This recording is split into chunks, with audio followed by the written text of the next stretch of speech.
Minute from Platinum Scissors. Third home was So Assertive. Fourth, Sleeto Star. Then came Pulitzer and Galante. Kablamo, Boyd and Celia Strike. Another 2.5 lengths then was Monty Grand. Derby Parade, Rouge Homme Takas stopped to a walk, as did Hookah Lodge, who finished last. Welcome back from Dubai. Kieran McAvoy for Doug Harrison. Natural Blitz beating Platinum Scissors and So Assertive, Richard. Yes, Natural Blitz there with the benefit of recent racing was able to just edge out Platinum Scissors, who was grinding away. I just thought the last 50 metres maybe Platinum Scissors' race fitness just ran out on him. Natural Blitz has run out on top of him a little bit. Whether it was enough to affect the result, I don't know. It's a fair margin. I think it's about 1.25 lengths in the end. I'll have a punt. I'll say there will be a protest, but I doubt whether it will be upheld. So the head-on becomes very important here as we watch the concluding stages.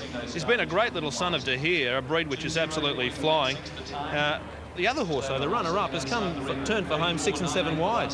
Yeah, they both had good runs back in the field. He did peel out before the corner, Platinum Scissors, and he did have a nice clear run. Natural Blitz had to weave between runners a little bit, but look, they both run excellent races. They're both right on track to run huge races in the Derby. Here's the head-on. You'll see Natural Blitz pushing Platinum Scissors wider and wider. Kieran McAvoy straightens him up, but I think it was too close to the post by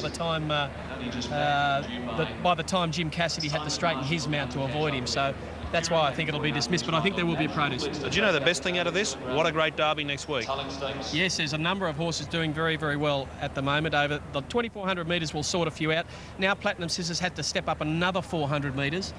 Just makes it difficult for him. It's just been a bit of an interrupted campaign, which Gay's doing a very good job to get him this far, but whether he can step up 400 metres and win a Derby on that prep will remain to be seen. We will be hearing from Doug Harrison very, very soon as we check out the Cheltenham market. Next race on the card not too far away, and we'll also be hearing shortly from Bruce Clark, who a man with plenty to keep his eyes focused on throughout the afternoon. So as we await more from the mounting yard here at Rosehill, so you have Gradual and Latte and then Tully Thunder. We check over the page from there.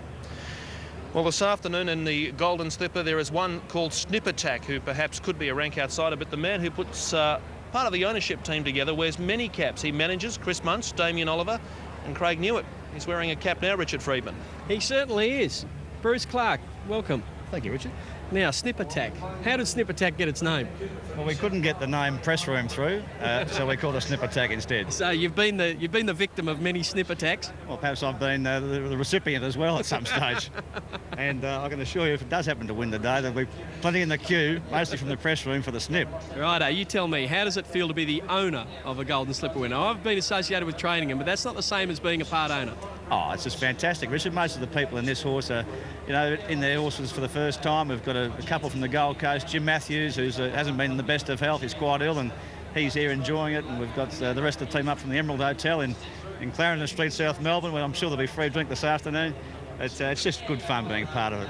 I'm sure it is. I tell you what, there must be mixed emotions, though, because it's probably worth more to you, maybe, if, well, you tell me, is it worth more to you to win it as a part owner in financially, or if one of your jockeys wins it on your commission as being a jockey's manager? Even, Richard, always thinking of the dollar. I haven't even looked it up, Richard. I'm just happy to be part of it as an owner, and hopefully the boys have a safe ride themselves. Let me tell you, he'd know down to the last cent what he was getting. Now, Snip Attack. Look, the form is probably on the second level. You're a good form analyst yourself. Tell us how you think Snip Attack will go. He lacks the class you would think to win a Golden Slipper. What he doesn't lack is a lovely preparation. He's had 3 weeks between runs. Peter Moody's done a fantastic job, in placing him to win the prize money to get him into this race, which is by going to Tasmania and winning a $65,000 first prize down there. And no doubt that race will be on the agenda for many slipper runners next year, which gave him that leeway to not have the hustle and bustle of getting to qualify for the last 3 weeks. So he's a big, strong horse. He'll handle himself well in the race. Whether he's got the class to win, that's probably going to tell against him. But look, he's there. There was 2,038 nominated. There's 16 left, and we're one of them. Well, good luck, Bruce. It's fantastic to have a runner, I'm sure, and we wish you all the best of luck, not only with your jockeys, but with Snip Attack as well. Thank you. The man who manages young Craig Newitt, will he become the third apprentice to ever win a Golden Slipper? Darren Beedman and Wayne Harris, the other two to do so. We've seen the cap. We hope it's being sported long and loud in the mounting yard this afternoon. Jim Cassidy is looking at the Stewards Patrol Vision. He rode Platinum Scissors, the runner-up, 2-1-4 placings across the line. More from here shortly. Let's go to Adelaide. and also The step up in the distance. It got home really good last start, and hopefully it'll be thereabouts as well. you do sound a little bit confident about that one. You're riding very well. Good luck today. Thank you. There he is, young Matthew Pumper, and he has got a host of very good rides, starting off with Latte in the upcoming event. Richard's favourite drink, that's for sure. Now they're being legged aboard at Flemington. There's a ride. How are you feeling, Richard? What a character Terry is, eh? Yeah. He's just having the day of his life today. He's bought the new suit for the event too. When he went along to the ball on Thursday night,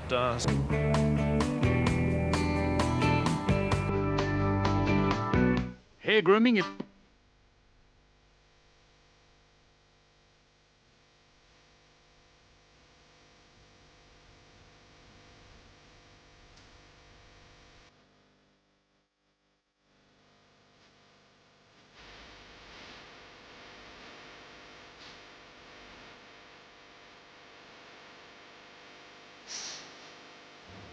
one at longer odds on the Toad Bite, and Minnie's enjoying good support from the Hannah Gilligan yard at Cranbourne, and another is Oh So Discreet. Now at Cheltenham, Chris Bryant's ride, we have correct weight there, placings 2, 6 and 3. Late mail numbers at Flemington 6, 3, 10 and 4. Doomben, you've had your ratings 5, 7, 8 from 3. 6 minutes off Doomben, let's go to Flemington. And don't forget about the value bet. We will be giving you a free value bet just to inform you of the style of the value bet service at a particular time later this afternoon. Kayano's wandered away from the start here. Kayano's, with the clerk of the course, got away from the gates, and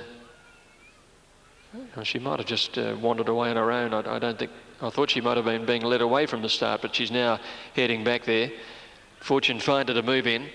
She's the favourite. She's been well tried late in the betting now. Kayano now into 310, similar price on track. Second pick is Gradual. Just about everything else has been on the easy side. Third tote favourite is Oh So Discreet. Latte's been easy, but would hold next in the market. Now they're just about ready to go.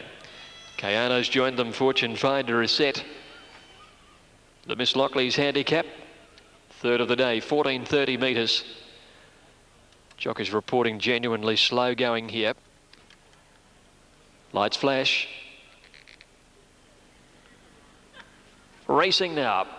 And a good start. Gradual first to bound out to find the lead as they settle into stride. 2 lengths in front of Silvana. Oh So Discreet. Latte had begun fast on the outside of them, and Kayano's up there as well. A gap to Fortune Finder, Vitamini, and back last of all is Tully Thunder. Heading to the 1,000 metres. Gradual in front. Kayano moved to second, 3/4 away. Silvana is third. Latte 1.5 back in fourth, and then Oh So Discreet. Fortune Finder on the rail being followed by Vitamini, and Tully Thunder on the fence last of all. Gradual did it her own way at the 850, out by a little over a length. Kayano is second, Silvana is third. Latte's a length and a quarter away, fourth, 3 from the leader, followed by Fortune Finder, and then Oh So Discreet. Tully Thunder on the inside, and last is Vitamini. Gradual coming to the 600 metres in front of Kayano and Silvana. A length away is Latte, followed by Fortune Finder, Oh So Discreet. Well back cornering now is Tully Thunder, and Vitamini is last of the 8 runners into the straight, and Gradual the leader from the favourite Kayano. Silvana right behind the speed, and Latte's running on down the outside. Oh So Discreet's coming with a run out deeper, and then Fortune Finder. Kayano's gone at the 300. Gradual's grabbed now by Latte. Oh So Discreet battling away, and then Fortune Finder, but it's Latte at the 150, about a length in front. Fortune Finder and Gradual over on the inside. Latte in front. Fortune Finder's trying to lift in the last bit. It's coming, but Latte's pulling out enough. Latte first by a long neck. Fortune Finder, Gradual third, and then Tully Thunder in fourth place. A gap to Oh So Discreet towards the end is Vitamini. Kayano finished second last, and last over the line was Silvana. Latte collecting the cash was very easy in tote betting. It got up to beat Fortune Finder. Gradual in third position. So Matt Pumper and Tony McAvoy enjoy victory there. Now back at Doomben, it's time to check in with some late mail. Yes, Brendan, the numbers, I'm changing them around slightly here. I'm going for the 8 with a bit of... To Amy.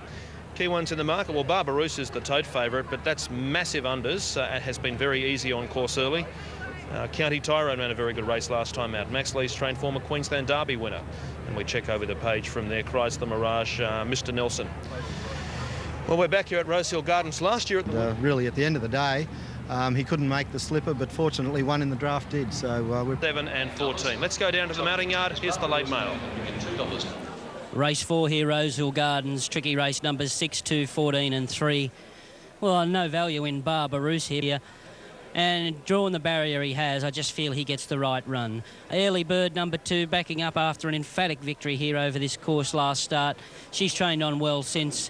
A couple of others here. 14, Corporate Queen. She was just softened up last start, and I feel she'll get a much better showing from her here today. And number 3, Where Dancing, another one of the Gay Waterhouse long shots, who I could include. Of the others, County Tyrone and Hebe Ruby, no knock on them whatsoever.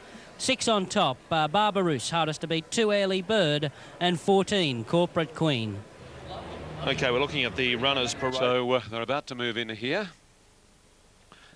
Previous race of the day, Natural Blitz, beautifully ridden by Karen McAvoy, the winner. Number 2, beat 1 Platinum Scissors, 4 So Assertive and 10 Ceto Star. 12 Sex Machine, the second winner. 6 Toast of the Coast won the first. So 270, 150, number 6 in New South Wales, Barbaroos.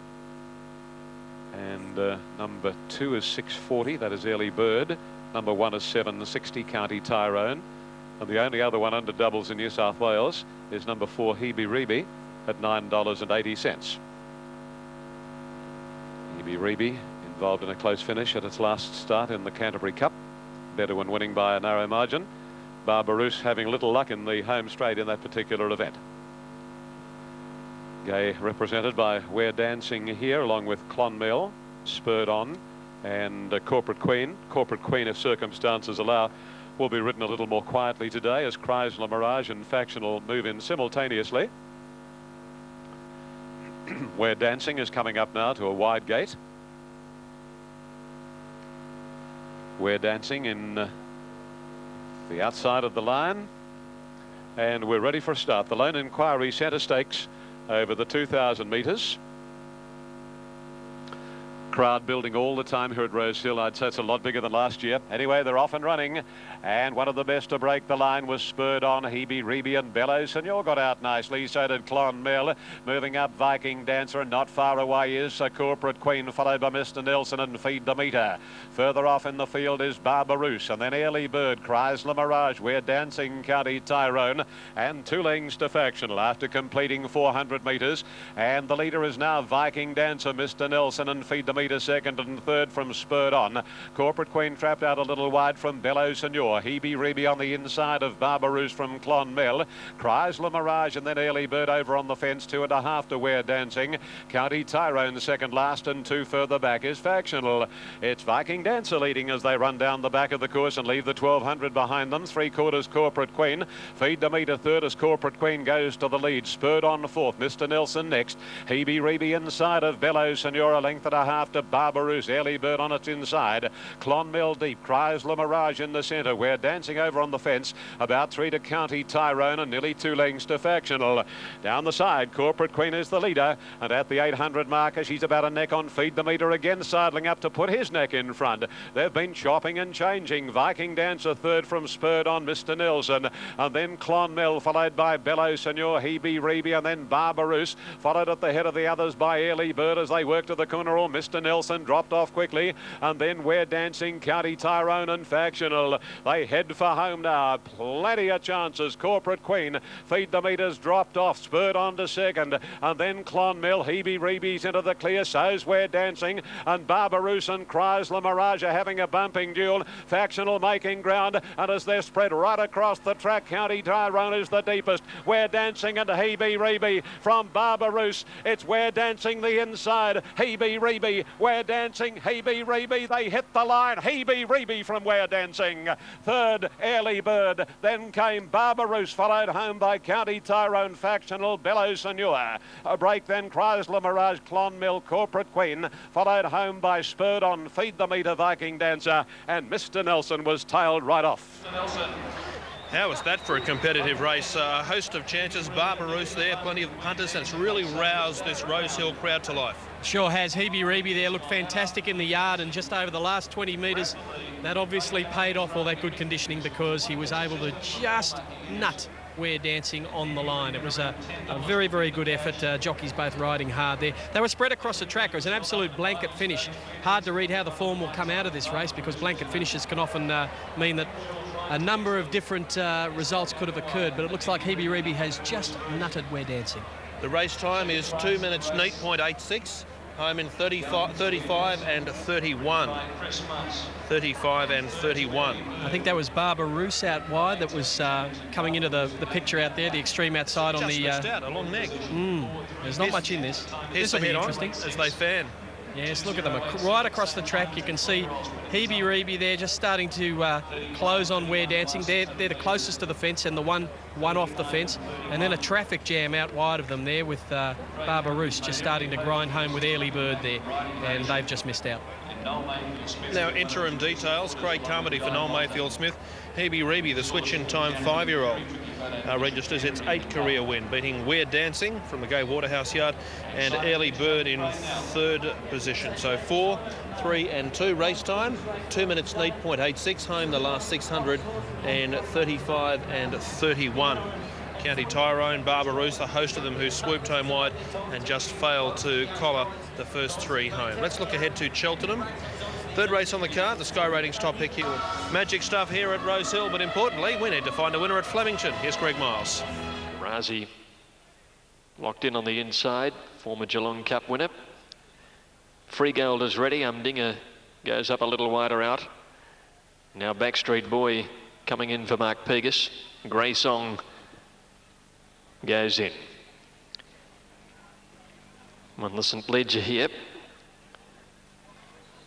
And won again for the first time since that St Ledger win last year at his most recent start at Sandown. Backstreet Boys rider out of the saddle.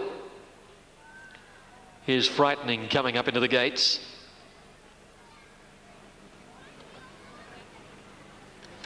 So they're coming along quite well. Genuinely slow track, the jockeys are reporting back to us. So wouldn't be looking for that upgrade that we thought might come with the sunshine and the wind. Just a bit too much rain, unfortunately. Converge on the move out behind the gates. It's the favourite. Second pick is Grey Song, and then Frightening, a good move for Sailor Reeve. Here's Backstreet Boy coming in now. Converge, solid favourite. He opened up the favourite on track. Grey Song was tote favourite for a long while, but Converge has taken over now. Grey Song's got out to 450 on the tote. He's better odds on course. There's Forlorna coming in. He's still second pick on track by the same token, narrowly in advance of Frightening, and there's been a good move for Sailor Reeve, who did run some very, very good sectionals at his last start. Now here's the favourite Converge going in. Reese Wheeler on board on 59 career wins in town.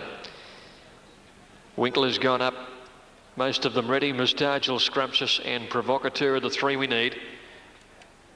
Previous to Latte, ridden by Matt Pumper. The second was won by P8 and Noel Caddo. The first to Specula, Nathan Dunn, the hurdle. There's Provocateur going in and completing the lineup now. Set to run. Backstreet Boy reared up and threw the rider out of the back. He's luckily quite okay, Mark Pegas. Backstreet Boy very nearly toppling over, but he's back down on all fours. He does wear a barrier blanket, so he's not fond of the gates. Now Pegas getting back aboard. Wasn't able to take a claim, the horse carrying the full 52.5 here. Karazi the inside, Freegold next to it. Backstreet Boy now standing with the rider back on board, and they're set again. Ready, racing, and Karazi a little slow on the inside. Backstreet Boy is out the back with Grey Song and Bold Bard early. Forlorna, one of the first to appear. Converges up there with Frightening. Umdinger out wide is going on. Freegold's booting through along the inside, so there's plenty of speed up there as they settle into stride. By the 1700, Freegold now against the rails is the leader from Umdinger, and Frightening is in 3rd placing. 1 further back for Lorna Mustagil. A length and a half further back in 6th placing then came Converge. Converge and 2 lengths to Scrumptious. Followed further back by Winkler and then Karazi on the inside of Sailor Reeve. 2 to Western Waters, Provocateur, and then came Backstreet Boy. Behind it is Bold Bard, and last 2.5 lengths away is Grey Song. 25 first to last, and they're running truly at the 1200 metres. Free Gold leading from Umdinger about a neck, and they've got away 4 lengths. Frightening in third placing. He's being followed by Mustagil, a length and a half away for Lorna. 1 Converge with Scrumptious going through on his inside, and 2.5 behind these. Winkler, Karazi the inside. They're trailed then by Sailor Reeve, Western Waters, and then came Provocateur. Towards the end is Backstreet Boy with Grey Song over on the inside with him as they come up the side at the 800 metre mark, and Bold Bard is amongst the tail enders too. Umdinger drew about a length in front of Free Gold before the turn, with Frightening in third, and then Mustagil. For Lorna just off the speed as they come around the home turn, and they're followed by Scrumptious and then Converge on the outside, and further back is Sailor Reeve starting a run round the outside. Frightening dash for home. He's gone early and he leads by 3. Mustagil to second. Umdinger's gone. Converge runs on, and so does Sailor Reeve down the outside. Frightening at the 400, about 3 lengths in front. Converge and Sailor Reeve, the 3-year-olds, are giving chase as they come down towards the last 300. Frightening wobbling off the track. Converge coming through on his inside, and Winkler from well back getting up on the rails, and then Sailor Reeve. Converge with 100 metres to go takes the lead. Winkler's after him the inside, but Converge, and this is the one for Reese Whelan to outright his claim. Converge first, Winkler second, Sailor Reeve third. Frightening all over the place, ended up in 4th, followed by Scrumptious, Grey Song, Provocateur, a gap Mustagil, Backstreet Boy, Karazi, Western Waters. They come in at long intervals, these tail enders. Next is Umdinger, trailed further back by Bold Bard. For Lorna dropped right out of it, and Free Gold last of all. 10, 15 and 16, Reese Wheeler riding Converge to victory for Brad Mazzato at Flemington. So the Lloyd Williams colours to the fore. Frightening with a daring move as they turn for home. Ran off a little bit and tied over the concluding stages. The runners in the mounting yard here shortly, but Larry Olsen before the Group 1 will come to you for the late mail. Hello, mate. The numbers are 3, 2, 4 and 11. I haven't changed them from this morning. Now, the only horse... One of our viewers will ring up and tell us. Sure. Wayne Harris will join us shortly to take you through the runners for the Group 1 BMW, the first of 3 Group 1s worth $2 million. Now, Doombin's not too far away. One $2 million BMW Stakes, number 1 Northerly, who's nudging $9 million in prize earnings. He's well tried on course, Wayne. That's right, Brendan. He's actually better on course than what he is on the toe at the moment. The Fighting Tiger, he's got to be hard to beat today. I think Paddy Payne's probably got a bit more tactical and speed than some of these other jockeys have got. He was just merciless the other day when he went back in behind him. The local boys just dealt to him and put the horse out of the race. We all know that he's not that adept at handicap conditions, but his other 2 runs around the Sydney Way are going now. He's going to be very, very hard to beat today. Freemason ran a cheeky third in the Ranvet Stakes. He's consistent in these big races. He is. Darren Beaver made a lightning move in the Ranvet the other day when there was no speed, ducked around the field, put on a bit of speed. I don't know what's going to happen today. There doesn't look to be a great deal of speed here apart from probably St. Reams. So Darren just knew the horse had no hope the other day if he sat back. So just be interesting to see how he rides him today. Rank outsider on course is number 3 Henderson Bay, cup bound. I would think so, Brendan. Like a couple of these horses here, Henderson Bay's best form was a little while ago, but tell you what, he's a horse you can't underestimate.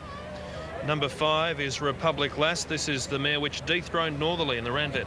I've looked at the replay a few times and I don't think there was any fluke the other day. Glenn Boss took his time, followed Northerly wherever he went, and he knew that he had to dash on him quick and don't get in a street fight with him because he'll out-punch you, Northerly, and he's probably going to have to be a good tactical ride again by Glenn, but she will get strip fitter for that last outing, and she'll be hard to beat today. Number 6 National Treasure beat Natural Blitz home last time out. I was hoping they saved this mare for the Sydney Cup. I think she's got a great chance in a race like the Sydney Cup. She's obviously got a chance of running into some prize money today. She's got a lot of ability, can stay a fair bit, but she's up in a different league today. Okay, the Rosehill Guineas and Victoria Derby winner Helenas. What mood's he in today, Wayne? Actually, he's a little bit jumpy behind us there before, but he's settled down a little bit now. 2 starts ago, he was just well above himself in condition, played up badly. Last start, he was well behaved. Today, he looks okay again now that Steve King's jumped in the saddle and settled him down. 3-year-olds have got a good record in the race, Brendan, but I just thought this horse was a real Derby horse. St Reems, the New Zealand Derby winner, was well beaten 12th in the Rosehill Guineas, but only just over 4 lengths. He'd put 4 and 5 wins together before that. I know there was a break in between, but the other day he just went hard out in front. Whether he needed that run or not, I'm not quite sure. Just sweating up a little bit today under saddle there, so hopefully he might be the speed in the race, and it probably will dictate to what happens tactics-wise for the other jockeys. Wayne, thank you for your input. Former champion jockey, former Golden Slipper winning hoop, Wayne Harris, and our parade yard coverage thanks to Amy. Let's get some late mail now with Ron Dufficy. The Group 1 BMW Stakes, or the race the punter's been waiting for here, and they've rallied to a man to even take the odds on this champion Northerly. Numbers 1, 5, 7 and 2. I can't tip against him. He's a big-time performer. He gets into the grand final here today, and I think he'll show his true colours, the Fighting Tiger. Looking for dangers, well, how can you underestimate Republic Lass? She's also a proven big-time performer, lowering the colours of Northerly last start. Guy Walters, a master at preparing his horses for these big Group 1s. She represents the main threat. Helenus, hard to line up the 3-year-olds, but I think he's improved since his Rosehill Guineas win. All goes well for a good run leading into the Derby next week. And old Freemason, he's only 14 to 1, the tote. He's 50 to 1 in the ring. I reckon he's going well again. He can fill some prize money here. 1 on top, Northerly, hardest to beat 5, which is Republic Lass, and 7, Helenus. Richard, you and I have had the pleasure of watching Cox Plate Day, Caulfield Cup Day and the likes. Northerly, when he races, how does he look to you? He looks fantastic in condition at the moment. The run the other day certainly hasn't hurt him. He's as fit and as well as I've ever seen him. His coat's really glossy now, which it wasn't quite as bright in Melbourne, so he looks like he's improved. Freemason looks fantastic. Henderson Bay, well, he always looks well, but probably a little out of his depth here. Republic Lass, well, she's always got plenty of condition on, and she does again today, so she looks better. She meets Northerly actually half a kilo better for beating him the other day, which might be interesting. She didn't beat him by far. National Treasure looked hard fit, and I like his chances of running a place, so I just think Northerly will win. The Republic Lass will chase him home, and National Treasure will give some cheek. A few years ago, Guy Walter thrust into the national spotlight with his great chestnut Tie the Knot. Joe McKinnon, he's looking for another BMW. Well, Guy Walter, Republic Lass, your star mare, beat Northerly here in the Randwick a couple of weeks ago. Can she beat him again today in the BMW, the race you've really set her for? Well, I think so, Joe. It won't be easy because he's a champion horse and he's extremely fit, and I think it'll be run at a solid pace. But you know, she's an outstanding mare. She's very fit, and she's proved in the past she's a good stayer. So I think she'll run very well, yes. An Oaks winner and a third place getter behind Northerly in the Caulfield Cup. This distance is perfect. I think so, yes. These were 2 races, both the Randwick and this race, and probably you'd have to say she's superior at 1.5 miles to 2,000. But you know, tactics are a big thing in these races, and the pace of the race. But all things being equal, I think she'll be very hard to beat. Good luck. Thank you, Joe. Guy Walter, usually a lot more reserved than that when he talks about his horses, and he's quietly confident today that she can beat Northerly again. On course, Joe, Republic Lass has eased out about 3/4 of a point. Similar odds, though, to what you're betting on the tote. On course, Northerly pretty much the same as well. There's been money at longer odds for Freemason, but he's big unders on the tote. A break. We're on the Group 1 countdown. It's Amy Golden Slipper Day.